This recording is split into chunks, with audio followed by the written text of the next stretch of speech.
বৃষ্টির দিনগুলো কি খিচুড়ি ছাড়া জমে? তাই আজকে আমিও খিচুড়ি রান্না করব এবং রেসিপিটা আপনাদের সাথে শেয়ার করব। আসসালামু আলাইকুম, স্পাইস ম্যাজিক থেকে আবারও চলে আসলাম। চলেন আজকে আপনাদেরকে খুব সহজ একটা খিচুড়ি রান্নার রেসিপি দেখাই।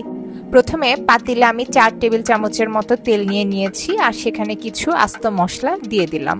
মশলাগুলো হলো শুকনো মরিচ, এলাচ, দারুচিনি আর তেজপাতা। তারপর দিয়ে দিব হাফ কাপের মতো পেঁয়াজ কুচি। এবার পেঁয়াজ আর মশলাগুলোকে খুব হালকা করে একটু ভেজে নিব। এখন দিয়ে দিব 1 টেবিল চামচ আদা বাটা আর 1 টেবিল চামচ রসুন বাটা। আবারও সবকিছু খুব ভালোভাবে নেড়ে নেব। খিচুড়ি রান্নায় মশলা কষানোটা হলো মেইন। মশলা যত ভালো করে কষানো হবে তত খিচুড়িটা আরো বেশি মজা হবে। দিয়ে দিচ্ছি 1 টেবিল চামচ হলুদের গুঁড়ো আর 1.5 টেবিল চামচের মতো মরিচের গুঁড়ো। এখন মশলাগুলোকে আরো ভালো করে কষানোর পালা। মশলা যেহেতু পাতিলের গায়ে লেগে যেতে পারে, তাই সবসময় এটা নাড়তে থাকতে হবে।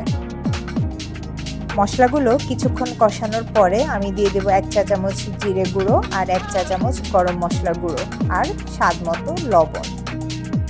মশলা যদি ভালো করে কষানো না হয় তাহলে একটা কাঁচা গন্ধ থেকে যায়, যেটা খেতে ভালো লাগে না। তাই মশলাগুলোকে আরেকটু ভালো করে কষানোর জন্য আমি অল্প একটু গরম পানি এখানে অ্যাড করে দিচ্ছি। বৃষ্টির দিনে আমার মতো আর কে কে খিচুড়ি রান্না করে খান অবশ্যই কমেন্ট বক্সে জানাবেন। এখন আমি ধুয়ে রাখা চাল আর ডালগুলো এই মিশ্রণে দিয়ে দিচ্ছি। আমি কিন্তু এই খিচুড়ি রান্নায় 2 রকম ডাল ব্যবহার করেছি, সেটা হলো মুগ ডাল আর মসুর ডাল। চাল আর ডাল যখন একসাথে রান্না করা হয় সেটা কিন্তু অ্যামাইনো অ্যাসিডের একটা গুড সোর্স হয়ে থাকে। অ্যামাইনো অ্যাসিডই কিন্তু আমাদের শরীরে প্রোটিন তৈরি করে। প্রতিদিন আমাদের শরীরের ইন্টারনাল কাজগুলো ব্যালেন্স করার জন্য কিন্তু প্রোটিন খুবই এসেনশিয়াল। খিচুড়ি হলো এমন একটা খাবার যেটা ছোট বাচ্চারাও খেতে পারে, আবার বয়স্ক মানুষও খেতে পারে। এতক্ষণ চাল আর ডালগুলো আমি মশলার সাথে খুব ভালো করে মিশিয়ে নিচ্ছিলাম। খিচুড়ি রান্নার মেইন পার্ট যদি বলি তাহলে মশলা কষানোই হলো রান্নার মেইন পার্ট। চাল আর ডালগুলো যেহেতু ভাজা হয়ে গিয়েছে, আমি এখানে পরিমাণ মতো পানি দিয়ে দিচ্ছি। এখন আমি দিয়ে দিব ফালি করে কাটা কয়েকটা কাঁচামরিচ। এটা অসাধারণ একটা ফ্লেভার নিয়ে আসবে খিচুড়িতে। জাল দিতে দিতে আস্তে আস্তে খিচুড়ি থেকে পানি কমতে শুরু করেছে এবং আমার খিচুড়িও রান্না হয়ে আসছে।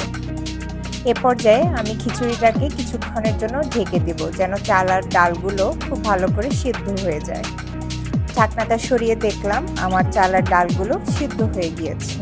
এখন আমি দিয়ে দিব কিছু পরিমাণ ঘি। খিচুড়ি, পোলাও, রোস্ট বা গরুর মাংস যে কোনো কিছুতেই ঘি দিলে অসাধারণ একটা ফ্লেভার আসে। আবার পাশাপাশি ঘি কিন্তু একটা হেলদি সোর্স অফ ফ্যাট। আমার এই অসাধারণ মজার খিচুড়ির রেসিপিটা যদি আপনাদের ভালো লাগে তাহলে অবশ্যই আমার চ্যানেলকে সাবস্ক্রাইব করবেন। Thanks for watching.